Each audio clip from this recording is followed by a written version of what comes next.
is Angela Gia. I am a radiation oncologist at University Hospital Seidman Cancer Center at Case Western Reserve University, and I treat genital urinary cancers.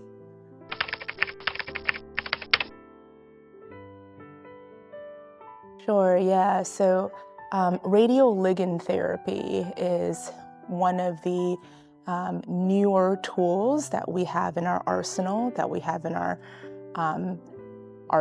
to treat prostate cancer.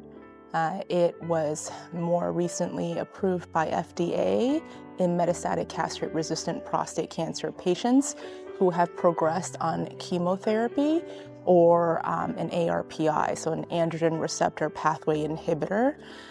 So it certainly adds to the kind of therapies we offer patients. Typically, when we think of radiation, we think of it as more of a local treatment, whereas hormonal therapy, chemotherapy, what have you, are systemic treatments. But RLT is special in that it is both systemic and local. It is systemically given, can go throughout the whole body, but then will hone in on cells that express the PSMA receptor and therefore still be very targeted.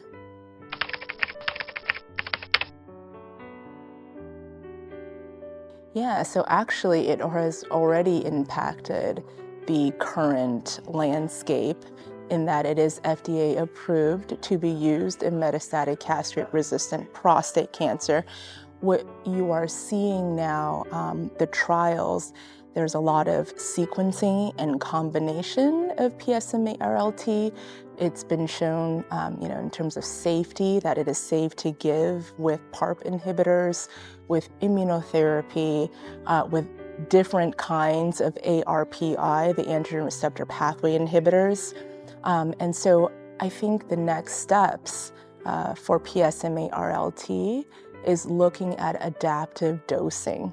Right now, everybody gets one fixed dose, whether the patient has a couple of lesions or many, many lesions, right? And how can we better adapt the dose to how the patient is responding? I think that's a key question going forward.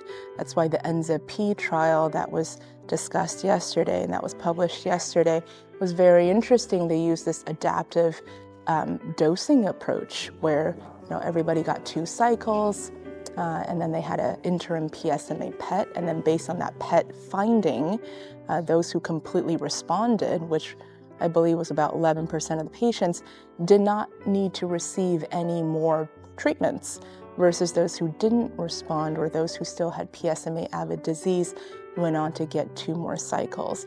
And so I think, moving forward, we have to think about patient selection.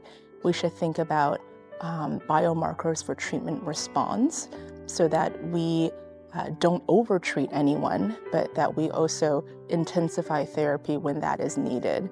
And then lastly, yesterday we've been mainly discussing combinations of lutetium PSMA with other systemic therapies, but we should also remember that we have external beam in our tool belt as well. So SBRT, which is stereotactic body radiation therapy, most of the data of SBRT for metastasis-directed therapy is in the hormone-sensitive setting, but now we have a few phase 2 trials in the mCRPC setting that shows that SBRT to lesions, when it is indeed oligometastatic, so usually less than 3 to 5 lesions, certainly improves progression-free survival, and sometimes may suggest a hint that it improves overall survival. So moving forward, how do we incorporate that and leverage that kind of technology along with RLT to improve patient care?